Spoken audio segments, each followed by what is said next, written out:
Vamos a leer desde el versículo 48 al 59. Vamos a leer la palabra del Señor en el nombre del Señor Jesucristo. Respondieron entonces los judíos y le dijeron: ¿no decimos bien nosotros que tú eres samaritano y que tienes demonio? Respondió Jesús: yo no tengo demonio, antes honro a mi Padre y vosotros me deshonráis. Pero yo no busco mi gloria, hay quien la busca y juzga. De cierto os digo, que el que guarda mi palabra nunca verá muerte. Entonces los judíos le dijeron: ahora conocemos que tienes demonio. Abraham murió y los profetas, y tú dices: el que guarda mi palabra nunca sufrirá muerte. ¿Eres tú acaso mayor que nuestro padre Abraham, el cual murió? Y los profetas murieron. ¿Quién te haces a ti mismo? Respondió Jesús: si yo me glorifico a mí mismo, mi gloria nada es. Mi Padre es el que me glorifica, el que vosotros decís que es vuestro Dios. Pero vosotros no le conocéis, mas yo le conozco. Y si dijere que no le conozco, sería mentiroso como vosotros, pero le conozco y guardo su palabra. Abraham, vuestro padre, se gozó de que había de ver mi día, y lo vio y se gozó. Entonces le dijeron los judíos: ¿aún no tienes 50 años y has visto a Abraham? Jesús les dijo: de cierto os digo, antes que Abraham fuese, yo soy. Tomaron entonces piedras para arrojárselas, pero Jesús se escondió y salió del templo, y atravesando por en medio de ellos se fue. Amén. Vamos a inclinar nuestros rostros para orar por su palabra. Padre, hemos llegado a la iglesia con mucha necesidad. Gracias, Señor, gracias porque hemos podido venir a congregarnos en el día del Señor, como la iglesia lo hace desde hace más de 2000 años. Señor, ayúdanos a ser fieles a ti. Ayúdanos a congregarnos para mostrar esa fidelidad. Pero por sobre todo, ayúdanos a que tu palabra impacte en nuestro corazón. Háblanos, Señor. Muéstranos quién es Cristo por tu Espíritu. Saca de nosotros la incredulidad y derrama tu salvación gloriosa, mostrando genuinamente que Jesucristo es Dios. Tu bendición reposa entre nosotros. Tú bendigas tu palabra, dame gracia para hablar de ella. Ayúdame a hacerlo con humildad. En el nombre de Jesús, mi Salvador. Amén. Tomen asiento, mis hermanos.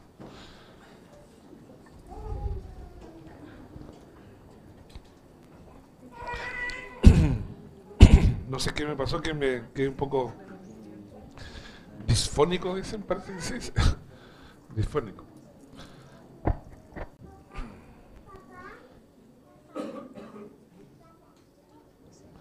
Dios nos bendiga, hermanos, y bendiga su palabra en cada corazón. La semana pasada prediqué uno de los sermones más difíciles de la vida cristiana, digamos, para predicar para cualquier pastor de la iglesia de Cristo. El capítulo 8 de Juan debe ser uno de los más pesados de toda la Biblia, porque muestra cómo Jesús se expresó a los judíos de su tiempo, pero no a cualquier judío, sino que eran judíos creyentes.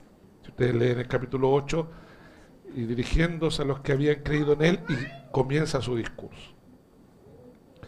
Por lo tanto, el Señor trataba de responder la pregunta, o sea, no trataba, sino que el Señor respondía la pregunta que todo ser humano debe hacerse la semana pasada. Eso es una palabra muy difícil. ¿Quién es nuestro Padre? El Señor definió esto de una manera magistral, mostrando que todo ser humano responderá a los deseos de su Padre. Solamente hay dos padres. O respondemos a la paternidad del diablo, o respondemos a la paternidad de Dios.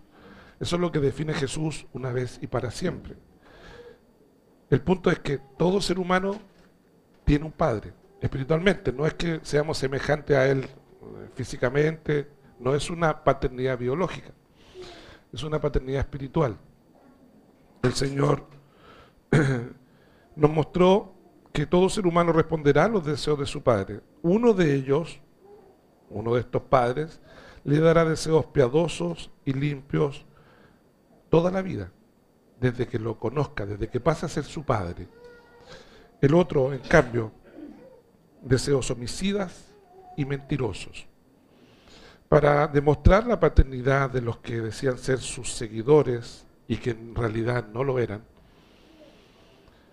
como siempre lo hizo en su infinita sabiduría, tocó el punto que despertaría lo que había en el corazón de estos enemigos de Dios. Siempre el Señor tocó ese punto. Estamos hablando de personas que decían ser creyentes en Él, judíos, muy morales, muy piadosos, entre comillas, pero el Señor tocó el punto que Él sabe tocar. ¿Y cuál fue en el caso de ellos? Les dijo, vosotros sois esclavos. Porque les dice, conoceréis la verdad y la verdad os libertará. Y eso les hizo reaccionar. Eso es bíblico. Romanos 7 enseña de que cuando Dios nos confronta con su santa ley, con sus palabras, el hombre muerto en pecado reacciona. Porque la palabra de Dios tiene un efecto muy particular. Restringe la maldad. Y no la restringe para mal, no la restringe por ser ofensiva en sí misma, sino la restringe por nuestro bien. Pero como el hombre está caído y muerto en pecado, no quiere ser restringido. Digamos. Un buen ejemplo es un niño en un supermercado, un niño malcriado o que tuvo una crisis momentánea. que es que el padre le dice, quiero ese chocolate, un niño muy pequeño, y el padre le dice no. El no, digamos, es muy fuerte para él y él hace un escándalo de proporciones. No sé si han visto esto en un supermercado, pero es terrible, digamos, y al final el padre le compra porque él no está dispuesto a aceptar uno. Eso grafica el efecto de la restricción que Dios hace a través de las Escrituras a la maldad del ser humano por su bien. El hombre reacciona violentamente a ese tipo de restricción porque no puede entender las cosas de Dios porque le son locura. No puede reaccionar de otra manera. En cambio, un verdadero salvado reacciona en humildad. Si tengo este problema, Dios me perdone y Dios me ayude. Y el Señor le ayuda. Y el Señor le da fortaleza y va santificándolo durante toda su vida. La santificación es un proceso muy violento, porque aparecen los no de Dios y nosotros solamente estamos llamados a obedecer a esos no de Dios. El Señor les dice que eran esclavos en su infinita sabiduría. A partir de ahí, a partir de ese punto, cuando tocó el Señor la tecla que despertó el avispero de su corazón, ellos le deshonraron y le calumniaron de una forma muy impresionante. Digamos, le dijeron quién era su padre, le tendieron un manto de dudas sobre que su papá era que María era una cualquiera. Anteriormente, en todos los discursos, desde el capítulo 6 al 7, era la misma dinámica, pero en el caso del capítulo 8 es porque son creyentes. Entonces eso le da un componente más fuerte. Los otros capítulos eran judíos que negociaban con él y decían, ¿y qué eres tú? Tú no fuiste a ninguna sinagoga a aprender, o sea, tú no fuiste a ninguna universidad de las nuestras, no tienes ningún título por el cual validar quién eres tú. Le dijeron, tu padre es carpintero, tú eres hijo del carpintero. O sea, siempre estuvo el ninguneo. Eso es muy típico de la obra de Satanás para que las personas retrocedan de su fe y no abracen la fe cristiana o no amen la verdad del Evangelio. Dios nos libre a nosotros. Pero eso es peor aún cuando pasa entre creyentes, digamos. Eso es muy fuerte, muy terrible, porque es la verdad la que está en guerra. Porque en religión alguien miente, digamos. No pueden haber dos verdades en temas tan importantes como ¿quién es Cristo para mí? No pueden haber dos verdades. O sea, alguien miente porque hablamos de religión. Hablamos de la vida eterna, digamos. O sea, no pueden haber dos verdades respecto a la paternidad del ser humano. No pueden haber dos verdades, tiene que haber una sola verdad, pero en verdades absolutas del cristianismo hoy día naufragamos en un relativismo moral brutal influenciado por miles de columnas, libros, literatura, etcétera, que nos hacen titubear y abrazar verdades falsas. El problema es que en religión, en lo que respecta a Jesucristo, el que se equivocó murió. No hay posibilidad, ni un solo margen de error. No que vamos a ser perfectos. De hecho, el Señor vino a salvar pecadores. Pero lo que sea Jesús para nosotros va a marcar nuestro destino eterno para siempre. Dios bendiga nuestros corazones. A partir del momento que el Señor toca su corazón, digamos, y aparece la fibra más pecaminosa del corazón de un hombre caído, lo odiaron hasta matarle, para que así el Señor Jesús pudiera decirles con justicia, en el versículo 44 del capítulo 8, vosotros, después de todo el preámbulo de su discurso perfecto y glorioso, el Señor, a diferencia de nosotros, que siempre chanfleamos la verdad, le damos una vuelta además para no ofender, el Señor llegó al punto, después de con mucha sabiduría, Él planteó la verdad absoluta de la realidad de aquellos hombres. Vosotros sois hijos de vuestro padre el diablo, y los deseos de vuestro padre queréis hacer. Él ha sido homicida desde el principio y no ha permanecido en la verdad porque no hay verdad en él. Cuando habla de mentira, de suyo habla. Y a mí, les dice en el 45, porque digo la verdad, no me creéis. El texto de hoy son las últimas muestras de cómo Jesús mostró quién era Él para la salvación de aquellos hombres. No olviden el cuadro, judíos, creyentes, hay una disputa teológica fuerte, ellos tienen una posición, han aceptado a Jesús como Mesías por un punto de vista político, personal. Antes ya había pasado, unos días antes, ¿se acuerdan que hubieron más de 5.000 que también lo siguieron, digamos? Que lo alimentó. Y cuando el Señor también nuevamente en sus discursos extraordinarios dijo, vosotros me seguís por los panes y los peces, pero os digo que ninguno que no coma mi cuerpo y beba mi sangre va a tener parte conmigo en el reino de los cielos. Entonces es muy dura la palabra, ¿cómo vamos a comer su cuerpo? ¿Cómo vamos a beber su sangre? No, nos vamos, y se fueron todos. En la Biblia dice textual, Juan dice textual, se fueron todos. Y a sus discípulos le dijo, ¿y vosotros queréis iros también? Y Pedro le dijo, ¿y a quién iremos? Si solamente tú tienes palabras de vida eterna. Dios bendiga nuestros corazones y nos dé la gracia al Señor.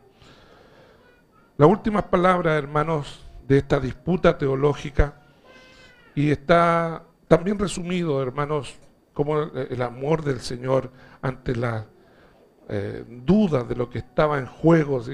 Ante las dudas de esos judíos creyentes, el Señor les dice en el versículo 23, y les dijo, vosotros sois de abajo, yo soy de arriba, vosotros sois de este mundo, yo no soy de este mundo. Por eso os dije que moriréis en vuestros pecados, porque si no creéis que yo soy, fue muy claro, en su sabiduría, porque no había llegado su tiempo, pero era evidente que él le decía, yo soy el Hijo de Dios y el Mesías de Dios. Porque si no creéis que yo soy, en vuestros pecados moriréis. Y conoceréis la verdad, y la verdad os hará libre, le dice. O sea, no se olviden de que Juan cuando dice eso se refiere a una revelación espiritual, no se refiere a un proceso intelectual, sino que es algo el que actúa en la conversión al cristianismo, que de un momento a otro, sin mayor preparación, creo que Jesucristo es Dios y creo que Él murió en la cruz por mí, y esa es la verdad completa de todo ser humano. Y de alguna forma misteriosa, los que se convierten deciden, no por su propia voluntad, pero es tan fuerte el impacto de la revelación del Espíritu de Dios, la salvación del alma, que deciden seguirle toda la vida hasta el último día de su vida. Con todo nuestro pecado, arriba, abajo, cayéndonos, parando, pero vamos, avanzamos. Y en el camino la sangre de Jesucristo nos limpia de todo pecado. Podemos dudar de la provisión de Dios, podemos dudar de que Dios me puede sanar, podemos dudar de que Dios pueda acompañarme después de algún pecado particular que cometí. Todas esas dudas nos van a visitar, pero hay una duda que a un salvado jamás le visitará. Nunca dudaremos que Jesucristo es el Hijo de Dios, que murió y resucitó al tercer día, y que veremos su rostro en gloria. Esa duda en particular, ese cuestionamiento de la fe, es imposible que esté en el corazón de un salvado. No así en el corazón de una persona no salva. Dios bendiga a su iglesia y el Señor derrame salvación. Nadie puede dar este don por sí mismo, digamos. Dios mediante, hermanos, hoy trataremos de hablar de la preexistencia de Cristo. Creo que ese es el centro del texto de hoy día. Pero antes terminemos de oír lo que aquellos pseudo creyentes le hicieron a su Señor. Llenos de odio, al ser descubiertos sus corazones rebeldes, continúan ofendiendo al Señor. Terminemos el texto para solamente leerlo. Respondiendo entonces los judíos le dijeron, 48, respondieron entonces los judíos y le dijeron, ¿no decimos bien nosotros que tú eres samaritano y que tienes demonio? Por el texto anterior, ¿se acuerdan? Ellos ponen un manto de duda en el nacimiento virginal de Cristo. Jesús fue hijo de José, fue hijo de David, era de la línea mesiánica, era perfectamente el Hijo de Dios. Todas las profecías se cumplían en él, pero estos hombres que no habían estudiado la vida de Cristo a ese nivel, aunque muchos sabían que era hijo de José, pero hasta el día de hoy hay literatura hebrea que dice que Jesús era el hijo bastardo de María. Esa es una cosa que se estableció en la cultura judía como que era un hijo bastardo, o sea, su padre era desconocido por alguna relación sexual ilícita. La semana pasada, en el versículo 30 y tanto decía, nosotros no somos hijos de fornicación. O sea, como quien dice, nosotros no somos como tú. O sea, hay que tener una templanza. El Señor es extraordinario para no responder frente a tanto ataque diabólico y no pecar contra Dios y establecer su punto en la verdad nada más. Dios no haga ser así a nosotros. Nos ayude el Señor, es difícil eso. De hecho es imposible. Pero era el Hijo perfecto de Dios que nos dio este precioso ejemplo. Y ahora ellos abren su corazón y le decimos, no decimos bien nosotros que tú eres samaritano, o sea, algún samaritano es tu papá. Respondió Jesús, yo no tengo demonio. Antes honro a mi Padre, yo tengo un Padre, y vosotros me deshonráis. Pero yo no busco mi gloria, hay quien busca y juzga. De cierto os digo que el que guarda mi palabra nunca verá muerte. Y el Señor vuelve al punto por amor. Queremos ver el rostro de Cristo en gloria, o sea, queremos heredar la vida eterna. Creemos que realmente Él existe. Guardemos su palabra. Dios nos ayude. Entonces los judíos le dijeron, ahora conocemos que tienes demonio, y vuelven a insistir, Abraham murió y los profetas, y tú dices, el que guarda mi palabra nunca sufrirá muerte. ¿Eres tú acaso mayor que nuestro padre Abraham, el cual murió y los profetas murieron? ¿Qué te haces a ti mismo? Hermanos, no perdamos de vista que esta disputa pareciera que fuera una discusión tan terrible, ¿cierto?, como lo es. Estamos hablando de hombres que lo odiaron hasta matarlo en 6 meses más aproximadamente. Y el Señor no le había hecho nada. Lo único que había hecho es, yo soy el que soy. Y si no creéis en mí, de cierto moriréis. Y si no hacen mis mandamientos, morirán. O sea, es muy fuerte eso.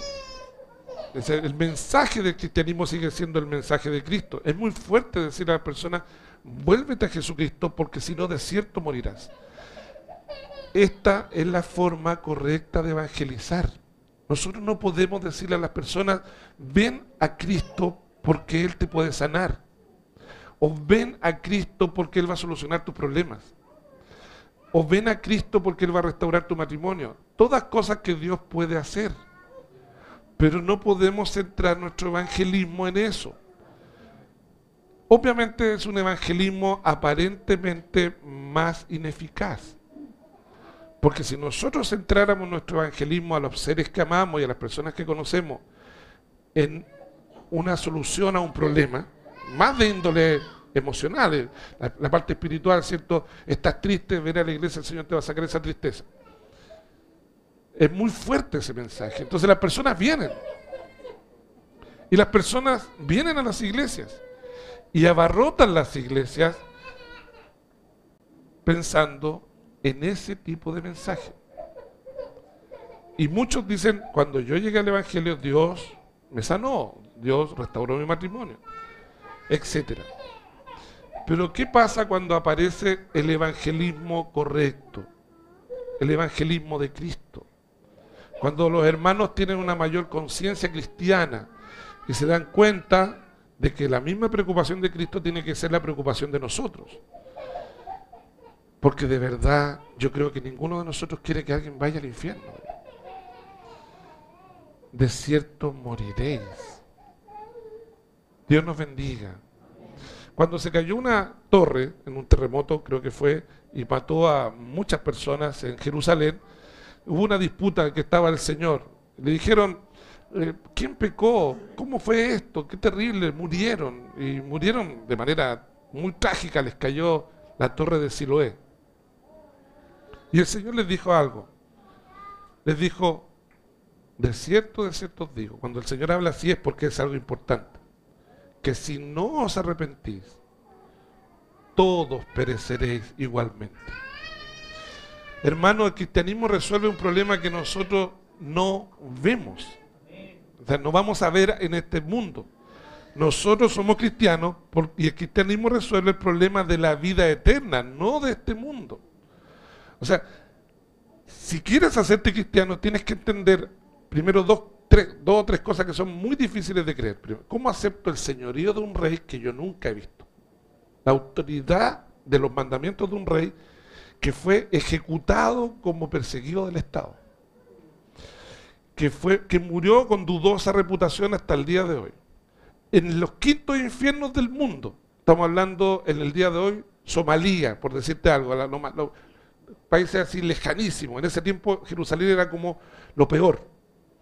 Y que ese hebreo, judío, que muere como enemigo del Estado en una cruz en el monte Calvario en Jerusalén, de repente aparecen unos hombres, Pablo, por ejemplo, diciéndole a los de su tiempo, ese judío que murió en una cruz como enemigo del Estado, no es hombre, es Dios hombre. Y toda rodilla debe doblarse a Él y reconocerlo como el Rey supremo de su vida y arrepentirse de sus pecados. De cierto, si no lo hacen, pereceréis. Es muy fuerte, es imposible de creer, salvo por la obra gloriosa del Espíritu Santo en el corazón. Dios bendiga nuestros corazones y nos aumente la fe. Les invito a centrarnos en el mensaje evangélico por excelencia, porque es la única manera de que la iglesia crezca de manera saludable, de que las personas que lleguen a la iglesia evangelizadas por nosotros sepan que su problema principal es su propio pecado y que necesitan de un Salvador verdadero que los salve de ellos mismos. Que el problema del hombre no es la distribución de la riqueza, el problema del hombre no es que no tenga trabajo, el problema del hombre no radica en que tenga una mejor o peor educación, el problema del hombre radica en que su corazón es completamente perverso y que no sabe otra cosa sino pecar. No sabe otra cosa sino pecar. Job dice en el libro de Job, bebe la iniquidad como agua. Y que el hombre, por muy moral que sea, en su corazón anida una pequeña malestar hacia alguien, un odio, una molestia, una venganza, etc. Ya no matamos como aquellos judíos crucificando o matando. El Señor dijo, vosotros cuando enojáis contra alguien, os convertís en homicidas. Transgredimos los mandamientos de Dios todos los días. El Señor bendiga su palabra y bendiga nuestros corazones. Querida iglesia, respondió Jesús, si yo me glorifico a mí mismo, mi gloria nada es. Mi Padre es el que me glorifica, el que vosotros decís que es vuestro Dios. Y el Señor vuelve a decir, yo soy uno con el Padre. Hay un solo Dios. Pero vosotros no le conocéis, mas yo le conozco, y si dijere que no le conozco, sería mentiroso como vosotros, pero le conozco y guardo su palabra. Abraham, vuestro padre, se gozó de que había haber mi día. Estamos hablando de que Abraham había muerto miles de años antes de ese discurso, digamos. Y Jesús habla como que si él vio a Abraham viendo su día. Y entonces le dijeron los judíos, aún no tienes 50 años y has visto a Abraham.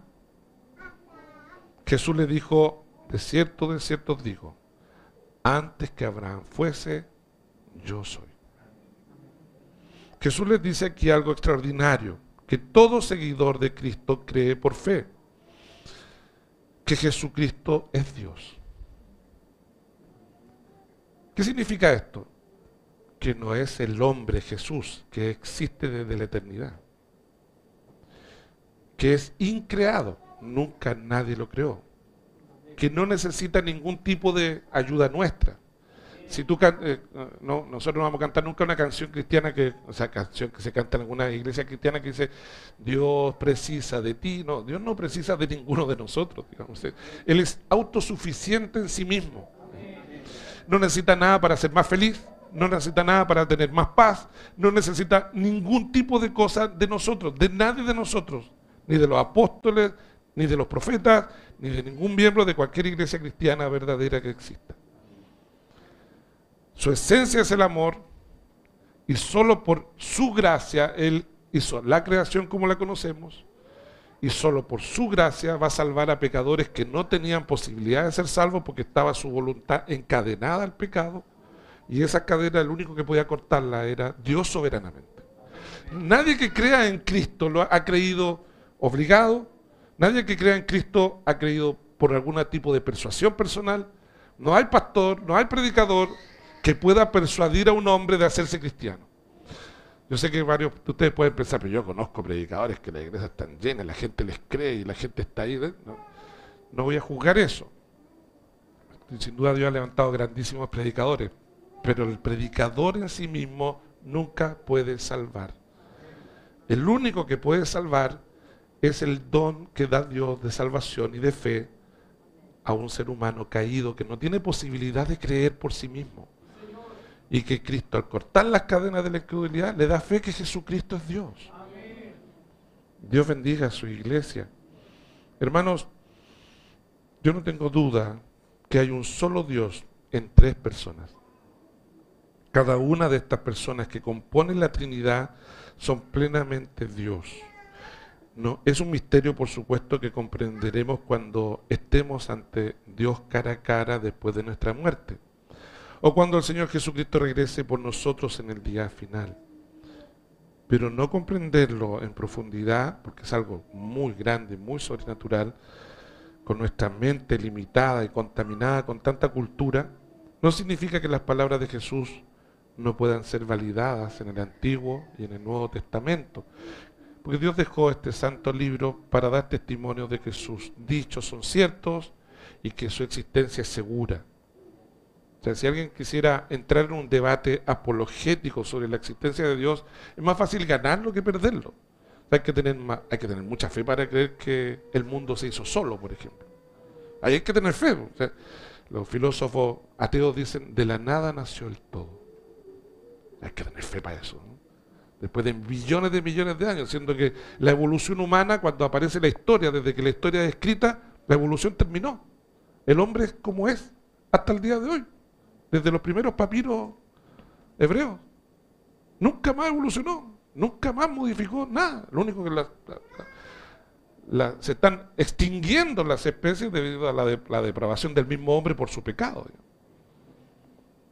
Solamente hemos evolucionado tecnológicamente y socialmente. Entonces cuando tú dices eso a una evolucionista, te dice eso. Sí, es que hemos evolucionado socialmente. Entonces ¿cómo? Se han pasado desde que apareció en los primeros escritos, 10.000 años. ¿Cómo no va a pasar algo, digamos? En cambio, la Biblia dice que de la nada nació el todo por la palabra de Dios. De modo que lo que se ve fue hecho de lo que no se veía. Además, los dichos científicos de la Biblia son todos ciertos. Toda la historia de la salvación es cierta. La validación de la muerte de Cristo históricamente es cierta. La vida de Cristo históricamente es validada por los más grandes historiadores del mundo. Dios bendiga a su iglesia. A pesar de toda la evidencia, no puedes ser cristiano si Dios no cambia tu corazón. No puedes serlo, digamos. O sea, Dios derrame salvación. Por eso siempre digo eso y oremos por eso. Creo firmemente que solo la exposición del Evangelio es la que salva, sin ningún tipo de seducción, o pasa al altar y entrega tu vida a Cristo, no sirve. Puede durar un tiempo ese tipo de emociones, pero si Dios no ha cambiado tu corazón y te ha dado fe en Cristo, tarde o temprano vamos a caer. Dios derrame salvación. Dios use su palabra en esta mañana para que si alguien dice, ¿quién es Jesús?, se vaya a su casa diciendo, Jesucristo es Dios. Y Él es digno de que yo le ame hasta el último día de mi vida. Porque soy su creación, digamos. Hermanos, las Escrituras confirman que Jesús siempre ha sido una persona diferente del Padre, actuando siempre como un solo Dios con el Padre. Vamos a leer algunos textos del Antiguo Testamento. Antes que Abraham, yo soy. Es una palabra potente. El alcance de la palabra Trinidad nunca se halla en la Biblia. Aunque la idea que denota la palabra se enseña en muchos lugares de la Biblia. La palabra Trinidad quiere decir triunidad o tres en uno. Se usa para resumir la enseñanza bíblica de que Dios es tres personas, pero sin embargo un solo Dios. El Señor acaba de decir, antes que Abraham yo soy. Mira Génesis 1:26. Yo voy a ir leyendo rápido, no lo busquen si no quieren, digamos, porque los voy a ir pillando. Entonces dijo Dios, Génesis 1:26, capítulo 1 de Génesis, hagamos, y está en el original hebreo literal, es plural, hagamos al hombre a nuestra imagen, conforme a nuestra semejanza. Ya en el primer capítulo de Génesis tenemos una indicación de una pluralidad de personas en Dios mismo. Lo mismo se ve en Génesis 3:22. Y dijo Jehová Dios, he aquí el hombre es como uno de nosotros, sabiendo el bien y el mal. Génesis 11:7. Ahora pues descendamos y confundamos allí sus lenguas para que ninguno entienda el hablar de su compañero. Hay muchos textos en el Antiguo Testamento, pero leamos solo algunos. Jesús desde la eternidad. ¿Puedes creer que Jesús es el Rey de todo? Que Él sustenta todo desde la eternidad. No es el personaje hombre tan solo, sino que Él se hizo hombre por amor a nosotros, para que pudiéramos tener un intercesor ante Dios el Padre competente. Ninguno de nosotros podía hacerlo, porque todos hemos pecado. En Isaías 6:8, después oí la voz del Señor que decía, ¿a quién enviaré y quién irá por nosotros? Es más, hay pasajes en donde a una persona se le llama Dios o el Señor y se distingue de otra persona de quien también se le dice Dios. Voy a usar la Biblia de las Américas para que tenga un poco más de precisión el texto. En el Salmo 110:1, dice el Señor a mi Señor, siéntate a mi diestra hasta que ponga a tus enemigos por estrado de tus pies. Dice el Señor, Dios el Padre, a mi Señor, Dios el Hijo, siéntate a mi diestra, hasta que ponga a tus enemigos por estrado de tus pies. Jesús usa este salmo para hablar de Él como anterior a David. O sea, Jesús usa este salmo que acabo de leer, mira cómo lo usa en Mateo 22, 41 en adelante. Estando reunidos los fariseos, Jesús les hizo una pregunta, diciendo: ¿cuál es vuestra opinión sobre el Cristo? ¿De quién es hijo? Ellos le dijeron: de David. Él les dijo: entonces, ¿cómo es que David en el Espíritu le llama Señor, diciendo: dijo el Señor a mi Señor, siéntate a mi diestra hasta que ponga a tus enemigos debajo de tus pies? Pues si David le llama Señor, ¿cómo él es su hijo? Y los judíos, los más grandes teólogos que han existido, y nadie pudo contestarle ni una palabra, ni ninguno, desde ese día, se atrevió a hacerle más preguntas. ¿Lo notan? Jesús entiende que David se refiere a dos personas separadas como Señor. Pero ¿quién es el Señor de David sino Dios mismo? ¿Y quién podría decirle a Dios: siéntate a mi derecha, excepto alguien que sea también completamente Dios? ¿Alguien puede decirle a Dios: haz esto, haz esto otro? Desde la perspectiva del Nuevo Testamento podemos parafrasear este versículo así. Dice: Dios el Padre le dijo a Dios el Hijo: siéntate a mi derecha. Dios bendiga a su iglesia. Isaías 63:10. Pongan atención. Jesucristo es Dios desde la eternidad, desde antes que el mundo existiese. Antes que Abraham, yo soy la preexistencia de Cristo. Es un Salvador digno de ser servido. Es un Salvador glorioso digno de ser amado porque es Dios. Isaías 63:10 dice: el pueblo de Dios, dice del pueblo de Dios que se rebelaron y afligieron a su Santo Espíritu. Voy a agregar esa referencia porque es una Trinidad, la Trinidad de Dios. Se fijan que habla de una persona diferente del Padre y del Hijo. Y que no es tan solo una persona diferente en un mismo Dios, sino que tiene emociones diferentes. Afligieron a su Santo Espíritu. Dios bendiga a su iglesia. Evidencia similar se halla en Malaquías 3, 1 y 2. Dice en Malaquías 3, 1 y 2: he aquí, yo envío mi mensajero, y él preparará el camino delante de mí.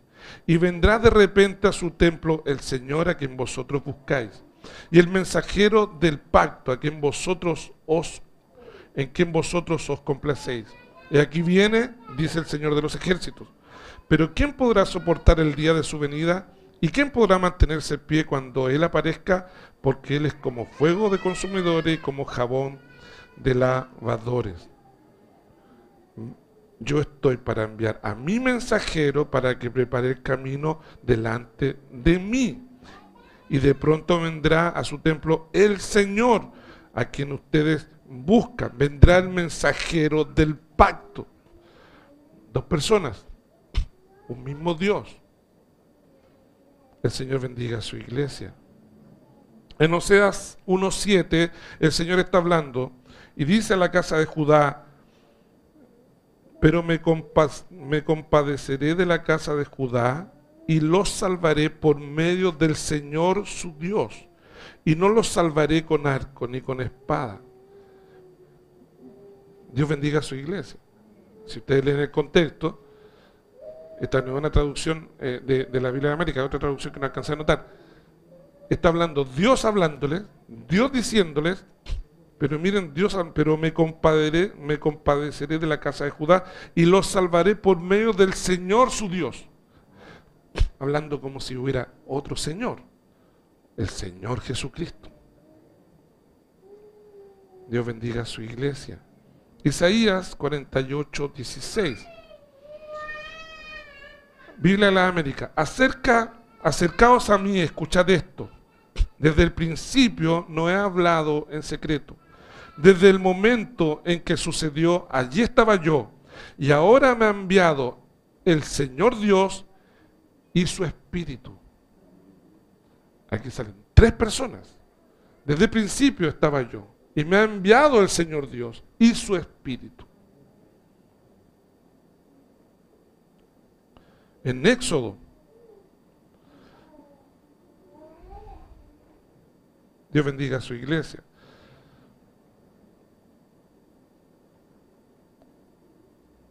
En Isaías 48, 16, ya lo leímos. En Éxodo 3, 2, 6, dice,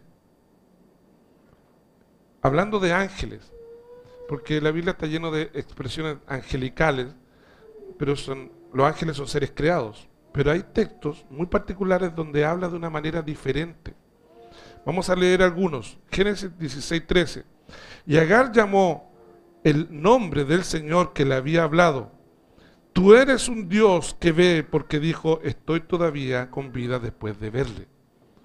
Si leen el contexto, y el ángel del Señor le habló a Agar, y ella ve que era Dios mismo. En Éxodo 3, 2, 6.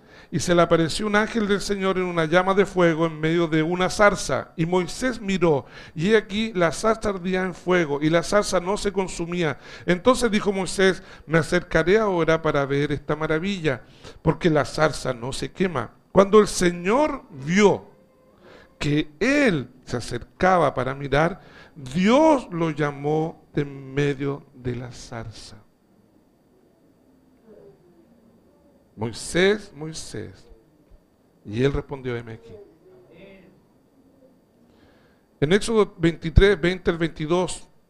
He aquí, yo enviaré un ángel delante de ti para que te guarde en el camino y te traiga al lugar que yo he preparado. Sé prudente delante de él y obedece su voz. No seas rebelde contra él, pues no perdonará vuestra rebelión, porque en él está mi nombre. Dios no puede hablar de un ángel por poderoso que sea. El Señor vendría. Número 23, 35. Y el ángel del Señor respondió a Balaán, ve con los hombres, pero hablarás solo la palabra que yo te diga. Y Balaán se fue con los jefes de Balac. Y en el 38 dice, Balaán respondió a Balac, mira, ahora he venido a ti, ¿hay algo acaso que pueda decir? La palabra que Dios ponga en mi boca, esa diré. El ángel le dice, todo lo que te diga el ángel, dilo. Y él, Balac, cuando le preguntan, dice, la palabra que Dios me diga, esa diré. Porque entiende que ese personaje era Dios mismo. En Jueces 2, 1 y 2, y el ángel del Señor subió de Gilgal a Boquín y dijo, yo os saqué de Egipto y os conduje a la tierra que había prometido y a vuestros padres, y dije, jamás quebrantaré mi pacto con vosotros, y en cuanto a vosotros no haréis pacto con los habitantes de la tierra, sus altares derribaréis, pero vosotros no me habéis obedecido. ¿Qué es esto que habéis hecho? Por el tono, es como si el Señor mismo le estuviera hablando, no un ángel. Hermanos, les repito, hay muchos pasajes en el Antiguo Testamento donde el Señor, el ángel del Señor simplemente era un ángel creado, pero por lo menos estos pasajes y varios más, el ángel del Señor es una persona distinta que es plenamente divina. En el Nuevo Testamento, hermanos, es aún más grande la impresionante evidencia de que Jesucristo y el Padre son uno solo. Y desde la eternidad, antes que Abraham, yo soy. Cuando Jesús se bautizó, dice en Mateo 3, 16, en ese momento se abrió el cielo y él vio al Espíritu de Dios bajar como una paloma y posarse sobre él. Y una voz que decía desde el cielo, este es mi Hijo amado, estoy muy complacido en él. En este texto aparecen las tres personas de la Trinidad. Dios el Padre habla del cielo, Dios el Hijo está siendo bautizado y Dios el Espíritu Santo desciende del cielo para posarse y capacitar a Jesús en su ministerio. Al final de su ministerio terrenal, Jesús dice a sus discípulos esto, en Mateo 28, 19. Vayan y hagan discípulos a todas las naciones, bautizándolos en el nombre del Padre y del Hijo y del Espíritu Santo. Cuando nos damos cuenta de que los autores del Nuevo Testamento generalmente usan el nombre de Dios para referirse a Dios el Padre y el nombre de Señor para referirse a Dios el Hijo, es claro que hay expresiones similares en otros textos, por ejemplo, paulinos. 1 Corintios 12. Ahora bien, hay diversos dones, pero un mismo Espíritu, con mayúscula. Hay diversas maneras de servir, dice la Biblia de la América, pero un mismo Señor, y hace la distinción el apóstol. Hay diversas funciones, pero un mismo Dios, que hace todas las cosas en todo. El Padre, el Hijo y el Espíritu.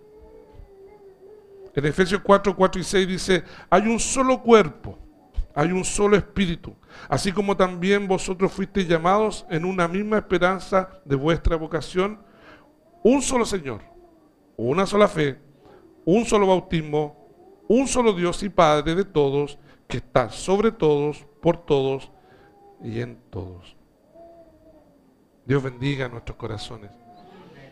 En todas las tres personas de la Trinidad se les mencionan juntas en una frase de 1 de Pedro 1 y 2, según el previo conocimiento de Dios el Padre por la santificación del Espíritu para obedecer a Jesucristo. Bendito sea el Señor. Si crees en Cristo, Él puede justificarte ante el Padre. De hecho, lo voy a decir de nuevo. Si crees en Jesucristo genuinamente como tu Salvador personal, Él va a justificarse ante el Padre. Y Él va a enviar su Espíritu para ayudarte en todo tu peregrinar en este mundo. No podemos ser cristianos sin la ayuda del Espíritu de Dios. Nadie puede soportar las presiones de esta vida, las tentaciones de esta carne, las mentiras de Satanás. Sin Dios el Padre no nos da su Espíritu por medio de su Hijo. El Señor bendiga su palabra. En Judas 20 y 21 dice, pero vosotros, amados, edificándoos en vuestra santísima fe, orando en el Espíritu Santo, conservaos en el amor de Dios, esperando ansiosamente la misericordia de nuestro Señor Jesucristo. Querida iglesia, ¿crees que Jesucristo es Dios? ¿Crees que Él es antes que Abraham? Son preguntas retóricas. La respuesta es evidente, pero les pregunto a los que no tienen fe salvadora todavía. ¿Crees que Jesucristo existe desde antes de todo lo creado? Solo Dios, el Espíritu Santo, te puede dar a conocer que Jesucristo es Dios desde la eternidad. Y que a pesar de la riqueza infinita con la que Él contaba y cuenta, se hizo hombre como nosotros, para que por medio de su obra terminada en la cruz, alcancemos el perdón de nuestros pecados y la vida eterna para la gloria de Dios. Querida iglesia, es solo por este entendimiento de Cristo que nos arrepentimos continuamente de nuestros pecados. Y decidimos voluntariamente amarle. O sea, si Dios no nos revela esto, que Jesucristo es Dios desde la eternidad y que Jesucristo murió por mí. Son dos cosas distintas. El Señor bendiga nuestros corazones. No podemos buscar la santidad si Dios no nos da la revelación de Jesucristo correctamente. Si no nos es revelado Jesucristo a nuestro espíritu, haremos exactamente lo que aquellos judíos hicieron.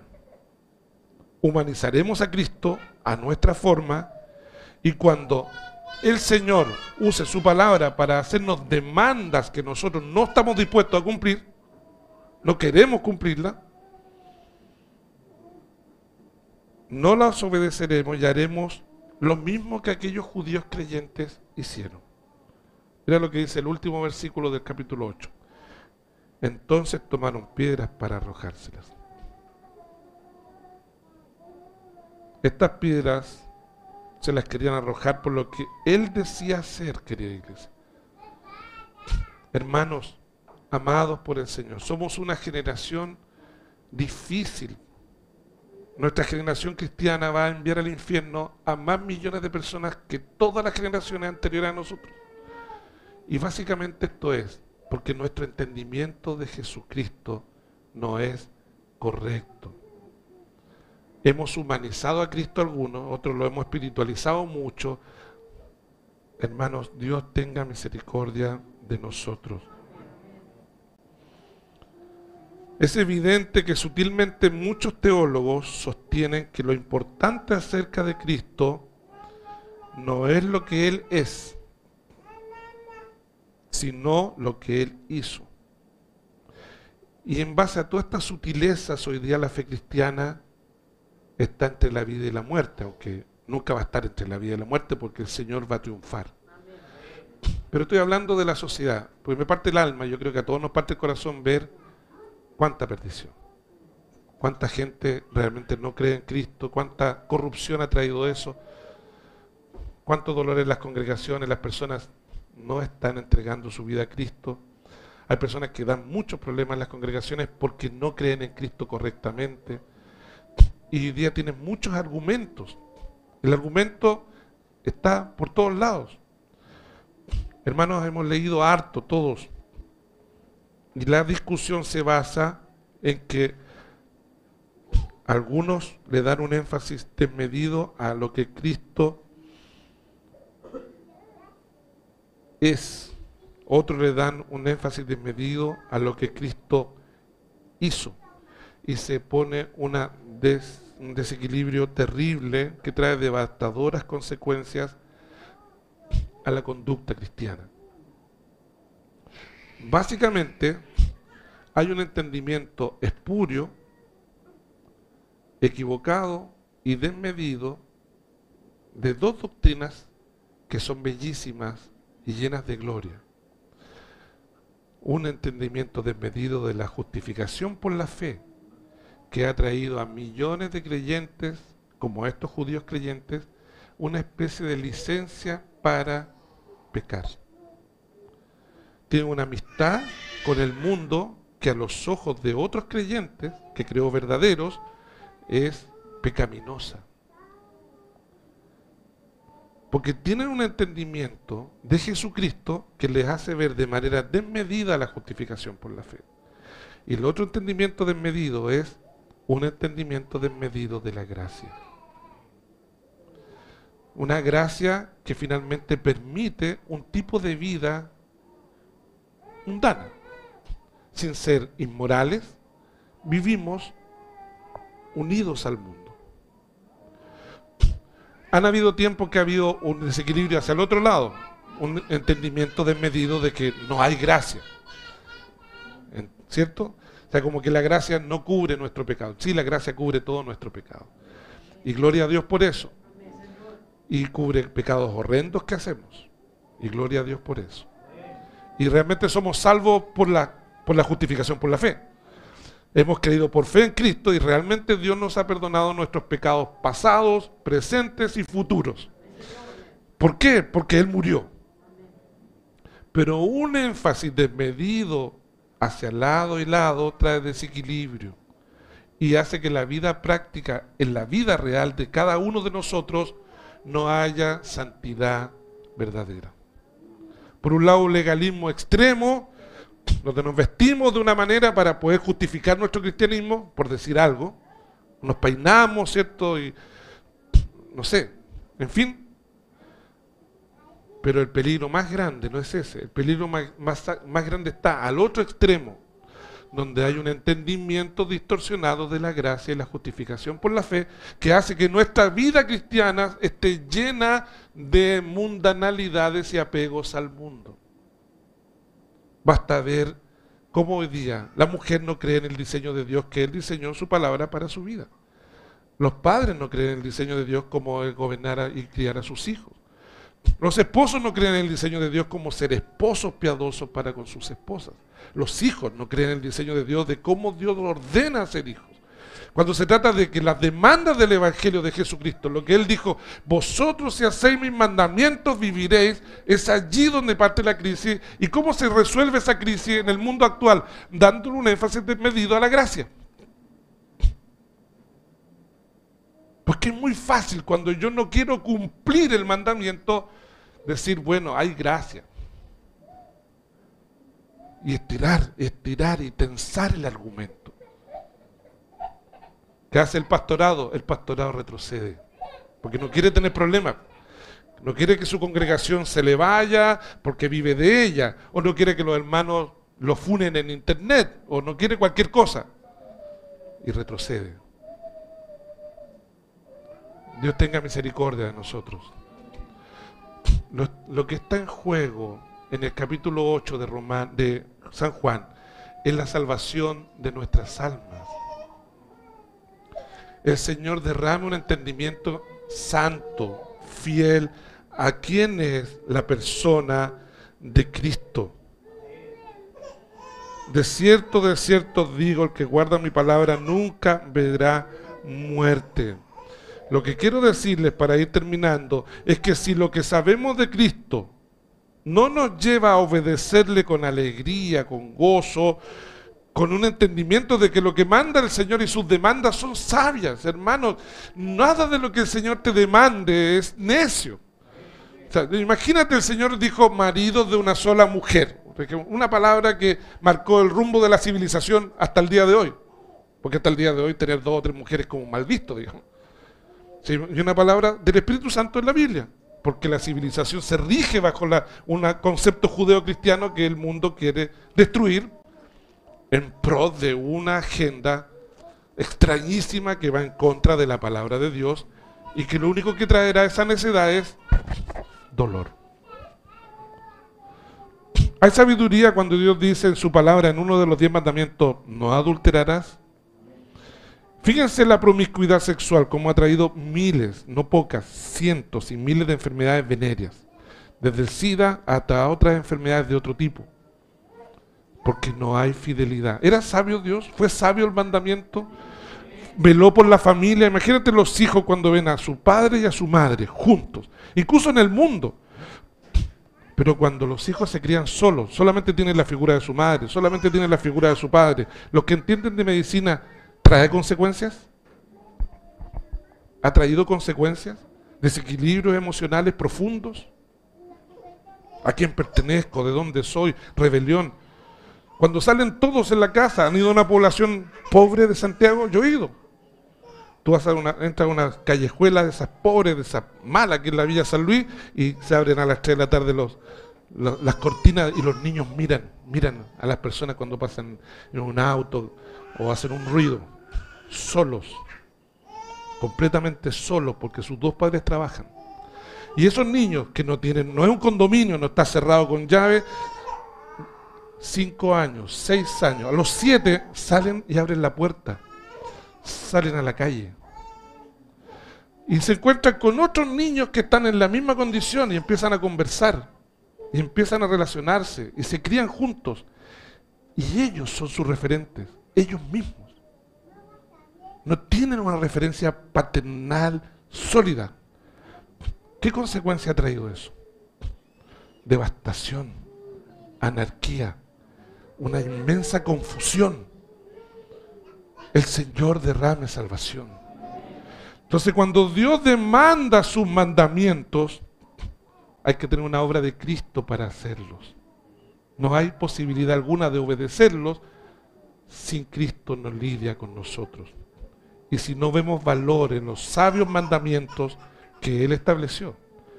Querida iglesia, no hay ningún mandamiento de Jesucristo y de Dios el Padre, ni uno solo que sea necio.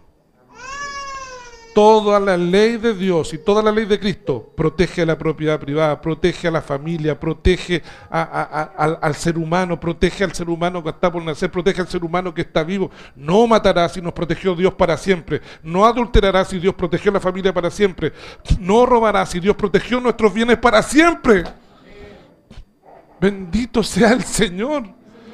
Pero el hombre va contra la ley de Dios, y Dios, a pesar de que nosotros igual decimos esos mandamientos, son necios, y no quiero tener ese tipo de yugo sobre mí, Dios, sabiendo que seríamos así, puso la ofrenda en la cruz del Calvario, para que todo aquel que crea en Él no se pierda, sino que tenga vida eterna.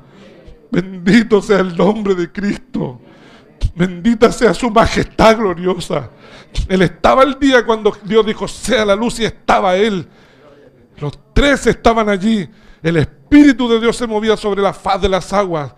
El mismo Dios de hace milenios y siglos, y desde la eternidad pasada, es el mismo Dios que está en esta mañana entre nosotros. El mismo Señor, la misma fe, la misma gloria. Nosotros lo único que nos queda es creer. Un entendimiento correcto de Cristo, de quién es Él y qué hizo, llamémoslo un entendimiento equilibrado, trae consuelo a la iglesia, trae comunión con el Espíritu de Dios más profunda, trae una santidad real en nuestra vida real a pesar de la enorme presión de este mundo. Pero si Cristo no nos resplandece en nuestra mente, no podemos tener un consuelo continuo. No podemos tener una santidad verdadera, y no podemos tener comunión con el Espíritu de Dios.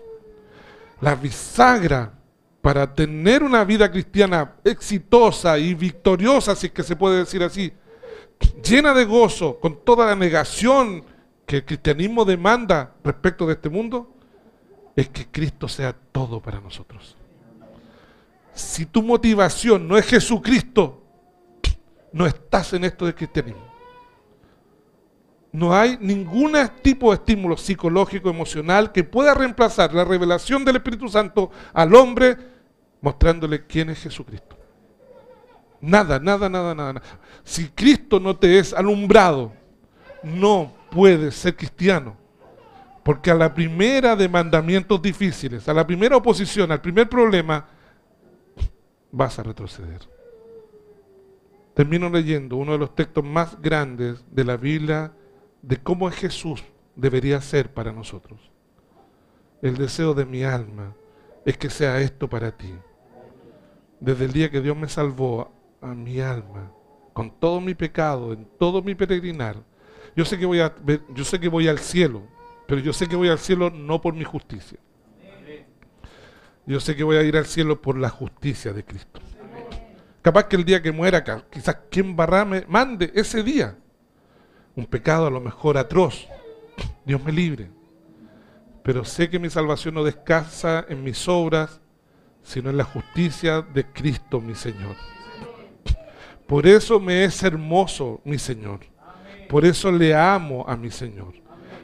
Y te invito a que lo ames de la misma manera. Identifícate con la Sulamita que escribió sobre su amado en Cantares 5, 10, 16. Escucha atentamente. Así deberíamos ver a Cristo nosotros. Mi amado es señalado entre 10.000. Su cabeza como oro finísimo. Sus ojos como palomas junto a los arroyos de las aguas, a la perfección colocados. Sus mejillas como una era de especias aromáticas, como fragantes flores, sus labios como lirios que destilan mirra fragrante. Perdónenme los niños, pero este texto habla de la relación del esposo con la esposa, que se besan, que se aman. Sus manos como anillos de oro engastados de jacintos, su cuerpo como claro marfil cubierto de zafiros. Sus piernas como columnas de mármol fundadas sobre las bases de oro fino, su aspecto como el Líbano escogido como los cedros. Su palabra, dulcísima. y todo él codiciable. Tal es mi amado, tal es mi amigo, oh doncella de Jerusalén. Aleluya, aleluya, gloria a Cristo. Tal es mi amado, tal es mi amigo. Bendito sea Cristo, bendito sea su nombre para siempre. El Señor bendiga su palabra, sea Él todo lo que tenemos. De hecho, como dice un predicador, Jesús es todo lo que tenemos. De hecho, dice, es lo único que tenemos. Entrega tu vida a Cristo en esta mañana. Dobla tu rodilla ante Él. Porque si no lo haces hoy, igual lo harás en el día del juicio. Hermanos, Jesús es el Señor de todo. Pero no nos perdamos. Jesús es el Señor de todo, lo aceptes o no. A lo mejor miento. Y mi Señor nos mintió en su palabra. Y cuando moramos, sencillamente moriremos. Pero el Espíritu Santo da testimonio en mi espíritu por fe de que cuando muera veré el rostro de mi Salvador. Real, en vivo, en directo. Y por su misericordia seré salvo de la ira de Dios. No tengo la menor duda de que Jesucristo existe. Por lo tanto, si es que no es mentira el cristianismo, Él es tu Señor, lo creas o no. Porque dice en Apocalipsis que en el último día de la historia, toda rodilla se doblará ante Él y dirá que Jesucristo es el Señor. Confesará. Se doblará, o sea, es una cosa muy fuerte. Toda rodilla, grande y pequeño, reyes. Satanás también estará ahí. No sé, me imagino al ángel Gabriel, no, alguien, dobla tu rodilla. Hasta Satanás va a decir, con el rostro inclinado, ese día, Jesucristo es Dios. Jesucristo es el Señor. Hazlo en vida mejor. Hazlo ahora. Ahora hay esperanza. Niños presentes, hoy es el momento. Belén, Matilde, Trinidad, Belencita mía, Isidora, hoy es el día. Hoy es el día de salud. De decir, inclinar nuestro rostro, de decir, Jesucristo es el Señor. Murió por mí y le serviré toda mi vida, con todo mi pecado. No te preocupes si no eres perfecto. Bienvenido al cristianismo. Porque aquí es el club de los imperfectos y de los pecadores, pero de los pecadores perdonados. El Señor bendiga a su iglesia. Vamos a dar términos, si Dios así lo permite, cantando nuestros últimos 2 himnos.